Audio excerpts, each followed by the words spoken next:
जय हिंद दोस्तों। पिछली एक्सरसाइज में जो थी, हमारा जो पिछला चैप्टर था the triangles and its properties, उसमें दो मैथमेटिशियन, ग्रेट मैथमेटिशियन के बारे में मैंने बताया था आपको, एक पाइथागोरस और दूसरा बोधियान। ठीक है, आज जो चैप्टर चलेगा मतलब कॉन्ग्रुएंस ऑफ ट्राइंगल्स।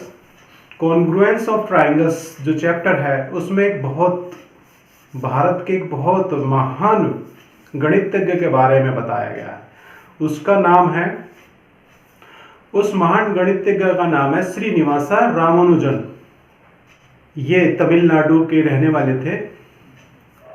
1887 में इनका जन्म हुआ था तमिलनाडु के इरोड शहर में, इरोड। और केवल 32 साल की उम्र में इनका स्वर्गवास हो गया था। 1920 में 22 दिसंबर 1887 में इनका जन्म हुआ था और 26 अप्रैल 1920 में इनका स्वर्गवास हो गया था। कि मात्र 32 साल की उम्र में क्या होती है 32 साल की उम्र। पर मुझे ऐसा लगता है कि महान लोग जो शायद बहुत महान होते हैं वो छोटी उम्र में ही चले जाते हैं। रिलेट करता हूँ इससे क्योंकि मैं उनका बहुत बड़ा फैन हूँ, उनका भी, ब्रूस ली का। वो भी 32 साल की उम्र में चला गया था। ठीक है, इनका जो देहांत हुआ था रामानुजन जी का, ये हिंदुस्तान से इंग्लैंड में चले गए थे, इंग्लैंड में रह रहे थे। तो वहाँ पर देखिए, हम भारतीय हैं, हमारा वेशभूषा, रहन सहन, खान पीना अलग टाइप का है और विदेश में अलग है। इंग्लैंड की बात करें तो इंग्लैंड में मान लो यहाँ पे अब सर्दी है, मैंने गर्म जैकेट पहन रखी है, तो नवंबर दिसंबर और मैक्सिमम जनवरी में 3 महीने ठंड रहती है। लेकिन इंग्लैंड में तो जो मतलब 12 के 12 महीने ठंड रहती है। तो सोचिए वो कैसे रह लेंगे।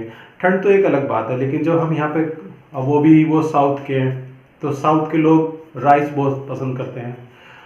हम मिडिल ईस्ट वाले हैं या नॉर्थ ईस्ट वाले हैं तो गेहूँ, बेसिकली रोटी चपाती ज़्यादा खा लेते हैं, चावल कम खाते हैं। लेकिन वो लोग तो चावल ही खाते हैं। तो वह मतलब खाने पीने का जो यहाँ का वो हमारा हिंदुस्तान का कल्चर है, वो बेसिकली उनको वहाँ नहीं मिला, जिसकी कारण से उनको थोड़ा विटामिन्स की कमजोरी हो गई थी, एक डिजीज़ भी हो गई थी उनको। और ये वर्ल्ड, मेरे ख्याल से फर्स्ट वर्ल्ड वार की बात है, हाँ, क्योंकि 1920 में उनकी देहांत हो गया था। तो जाहिर से बात है कि कैसी सिचुएशन रही होगी।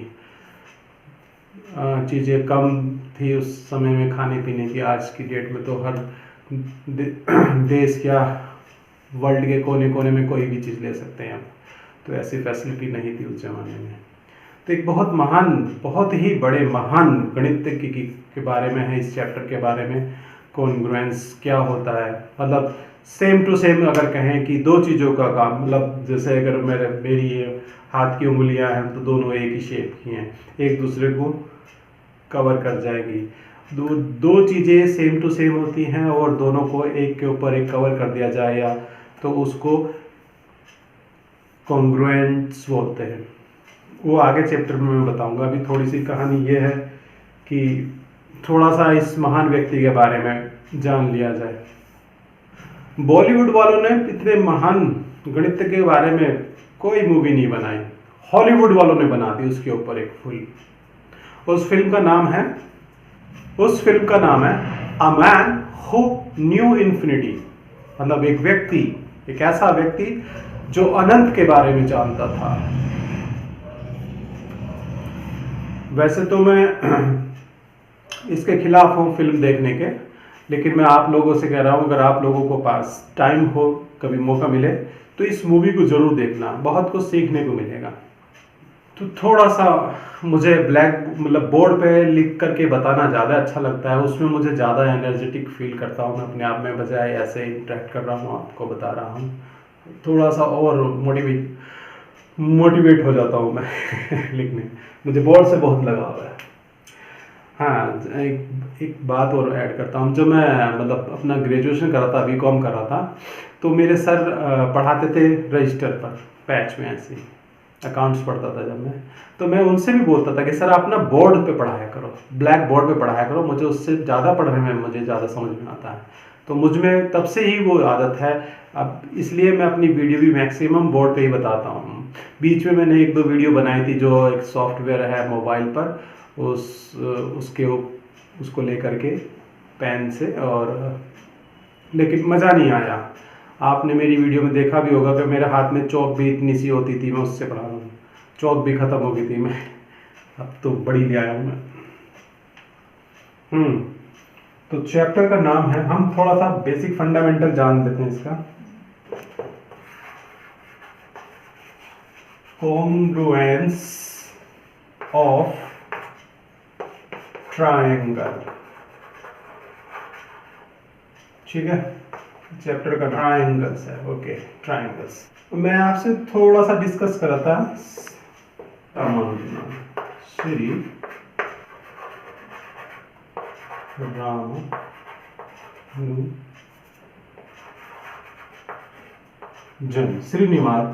श्रीनिवासा रामानुजन बोर्न हुए ये 22 दिसंबर 1887 इन इरोड, तमिलनाडु।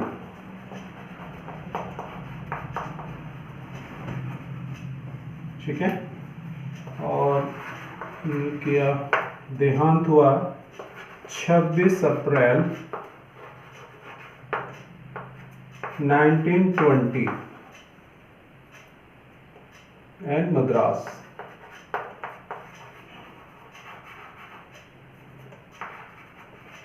महान लोगों के बारे में थोड़ा बहुत पता होना चाहिए और थोड़ा बहुत रखना भी चाहिए। सर की पिक्चर देखनी है, बेसिकली महान हस्ती हैं।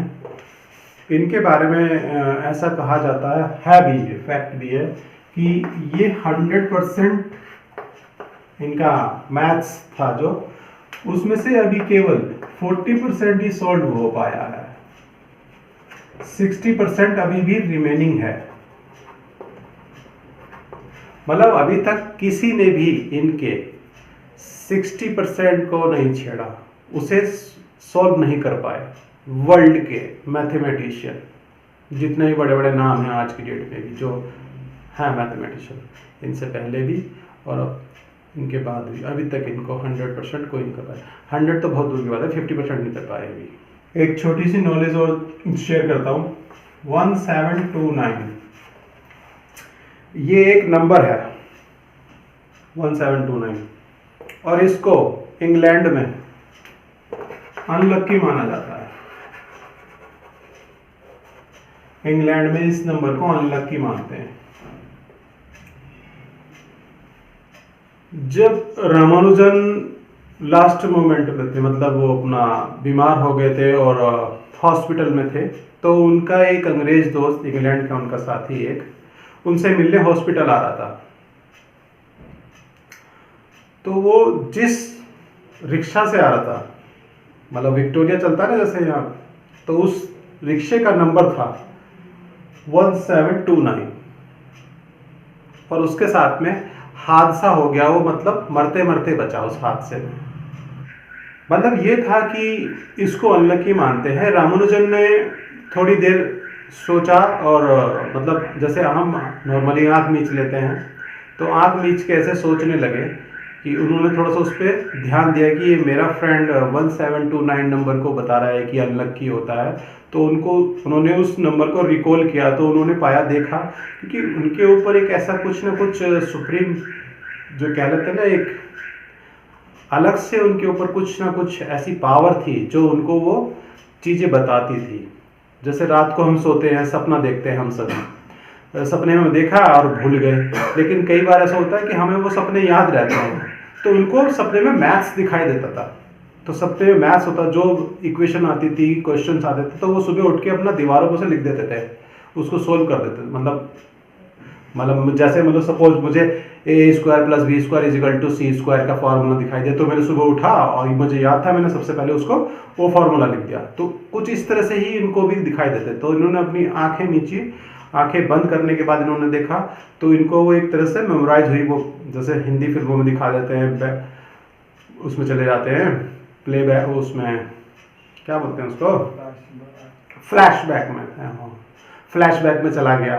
तो फ्लैशबैक में जाकर देखा तो वो मतलब ये इसमें दो इक्वेशन है किसी मैथमेटिक्स की, मुझे ठीक से याद नहीं है, मूवी देखोगे तो पता लग जाएगा आपको, हो सकता है उसमें दिखाया होगा, जरूर दिखाया होगा, बहुत थोड़ा सा मुझे मालूम है, मैं मूवी वगैरह नहीं देखता इसलिए थोड़ा आइडिया कम है मुझे।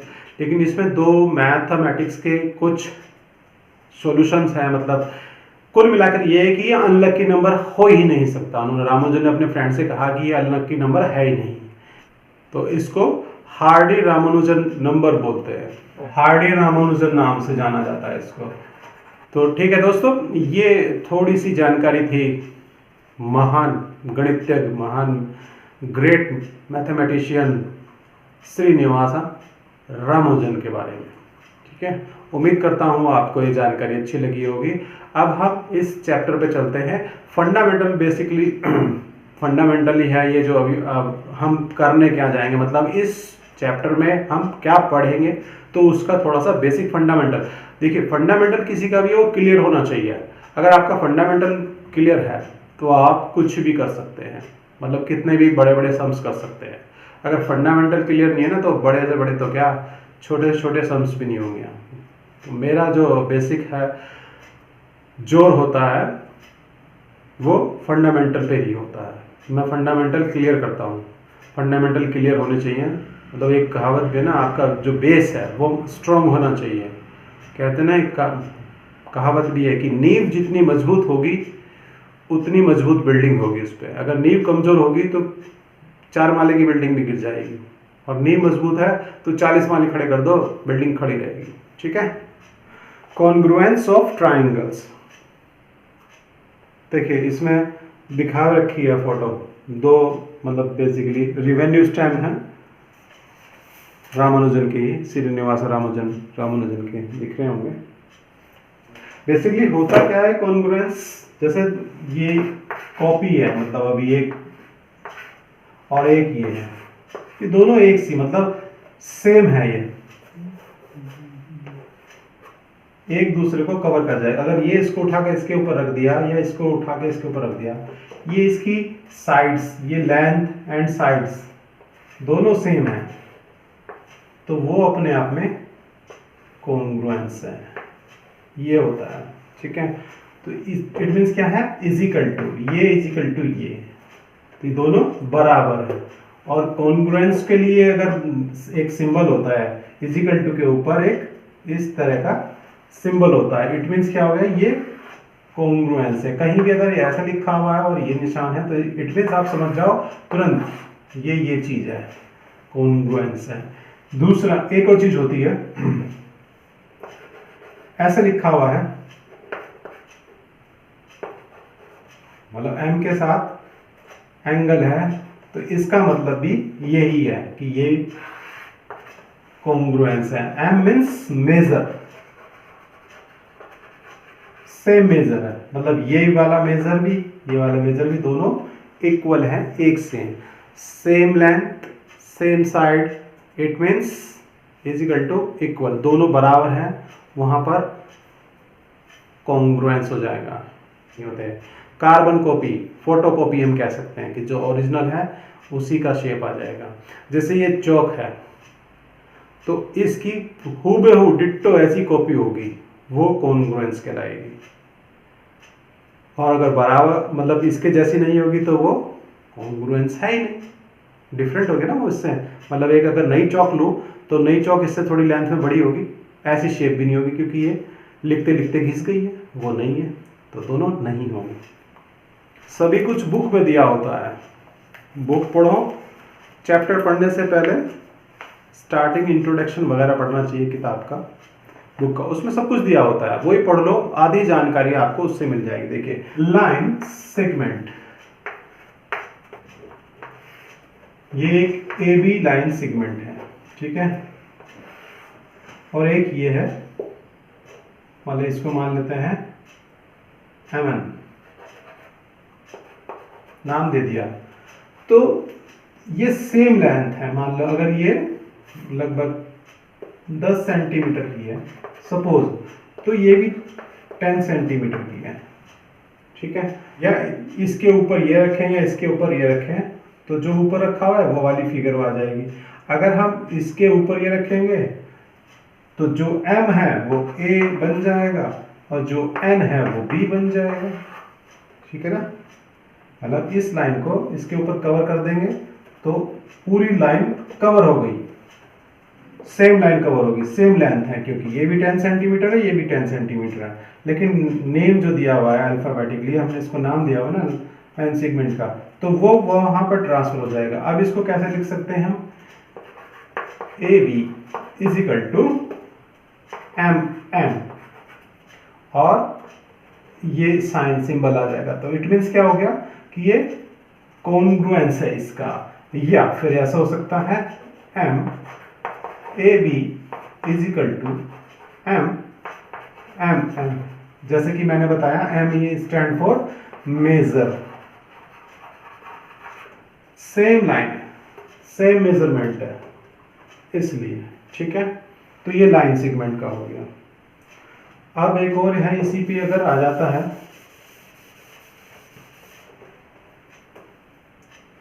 ये 10 सेंटीमीटर की है मान लीजिएगा, एक एक्स वाई है, ये एक्स वाई है, और ये 15 सेंटीमीटर की है,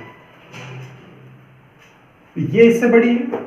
अब इसके ऊपर एक रखें, ये वाली रखेंगे उठा करके, तो बेस तो इसका ये हो जाएगा, है ना, ए तो कन्वर्ट, एक्स तो कन्वर्ट हो जाएगा ए में, लेकिन बी कन्वर्ट नहीं होगा वाई में, क्योंकि बी तो यहीं तक आएगा। तो ये कॉन्ग्रुएंस नहीं है, नॉट कॉन्ग्रुएंस, ठीक है। सेम लाइन होनी चाहिए, सेम मेजरमेंट सेम होना चाहिए, ये 15 सेंटीमीटर है, ये 10 सेंटीमीटर है, ठीक है। तो ये लाइन सेगमेंट के बारे में था, फर्स्ट लाइन था। सेकंड है कॉन्ग्रुएंस एंगल। अब ये कॉन्ग्रुएंस एंगल्स क्या है, लाइन सेगमेंट जो था हमारा, सपोज ये एक एंगल है 45 डिग्री का, ठीक है। तो ये हो गया ए, ये बी और ये सी, सेम ऐसे ही है 45 डिग्री का है ये भी, और ये है पी क्यू आर। अब इसमें जो बुक में भी दिखाएगा बिल्कुल ऐसे ले लेते हैं, मान लीजिएगा सी इसमें यहाँ पे इसने पॉइंट किया हुआ, ए यहाँ है, बी यहाँ है और सी यहाँ है, लेकिन इसमें पी यहाँ है, क्यू यहाँ है, और सी यहाँ ना हो करके थोड़ा सा बड़ा हो गया, मतलब उसने सी को P P Q R, R जो है आर यहाँ दिखाया हुआ है आर, तो इससे कोई मतलब नहीं है ना, ये कहाँ पर है, ये कहाँ पर है। मेन जो मतलब है उसका इससे है ना, एंगल से, एंगल तो 45 डिग्री की है ना, क्योंकि मेजरमेंट जो है सेम है, 45 डिग्री है, ये भी 45 डिग्री। अब इसको उठा के इसके ऊपर रखो या इसको उठा के इसके ऊपर रखो, बात एक ही है, क्योंकि जो इसकी साइड है वो और इसके वर्टिसेस हैं वो दोनों सभी सेम है, ये 45 डिग्री 45 डिग्री। अब अगर हम इसको पी क्यू आर को उठा करके इसके ऊपर रखेंगे, तो जो ए है वो P में ट्रांसफर हो जाएगा, जो B है वो Q में ट्रांसफर हो जाएगा, और जो C है वो R में ट्रांसफर हो जाएगा, ये रहेगा। अगर हम इसको उठा करके इसके ऊपर रखते हैं तो मेजरमेंट तो सेम है, वही लाइन तो वही हो जाएगी, ये ढक जाएगी ना इससे, लेकिन इसके ऊपर क्या आ जाएगा, P Q R की जगह A B C हो जाएगा, ठीक है। ये एक छोटा सा फंडामेंटल था इसका। अब अगर ये है, थोड़ा यही बना दूं, एक ये ट्रायंगल है, ये 30 डिग्री का है, एक्स वाई जेड मान लेते हैं इसको, एक्स वाई जेड, ठीक है, ये 30 डिग्री का है, तो इसका बेस तो यही हो जाएगा, क्योंकि इसको अगर हम इसके ऊपर रखेंगे तो बेस तो वही है, साइड तो ये साइड है ना, वर्टिक्स भी इसका यही हो जाएगा। लेकिन अब इसको उठा के अगर हम इसके ऊपर रखेंगे तो वर्टिक्स बेस और वर्टिक्स सेम हो जाएगा, लेकिन जो मेजरमेंट है इसकी 30 डिग्री की वो यहाँ आएगी, ऐसे आ जाएगी ना, नीचे आएगी। तो ये इट मीन्स ये कॉन्ग्रुएंस नहीं है। ठीक है, अब इसको थोड़ा सा रब कर लेते हैं।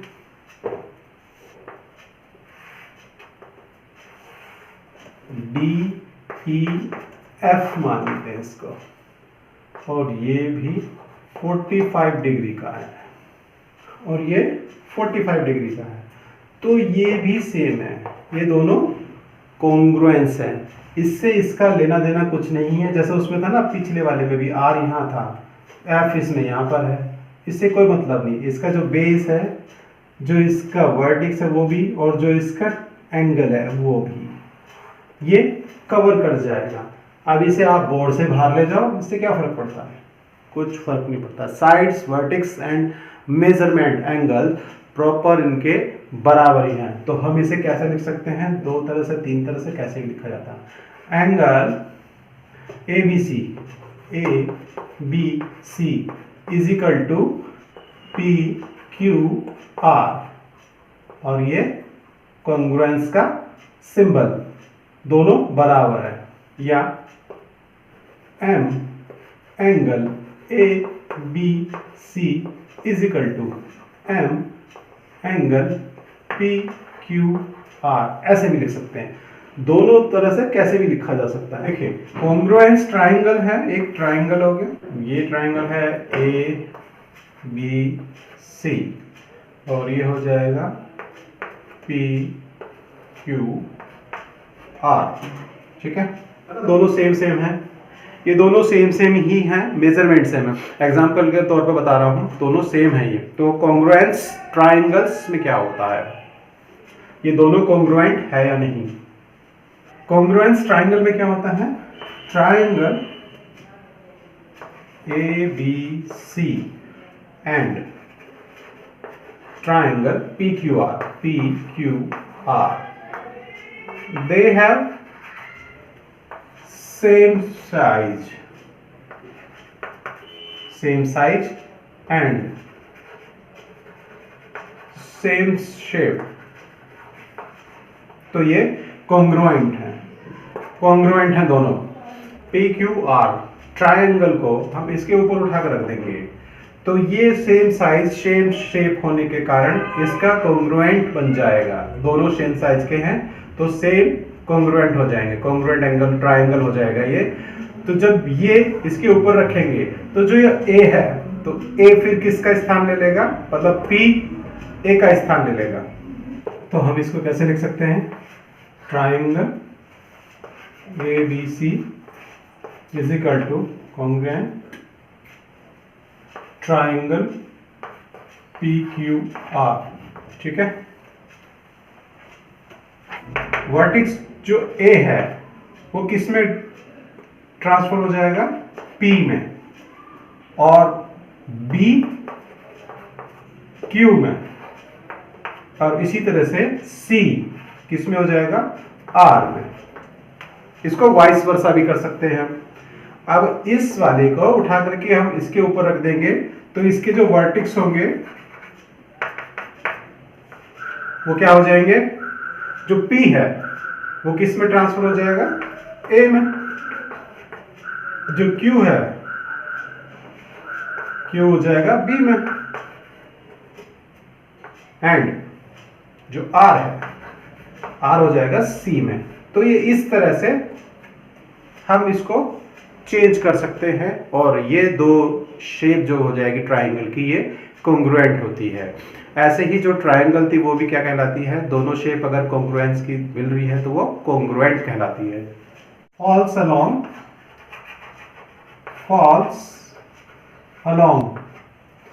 AB on PQ bar PQ, BC bar BC on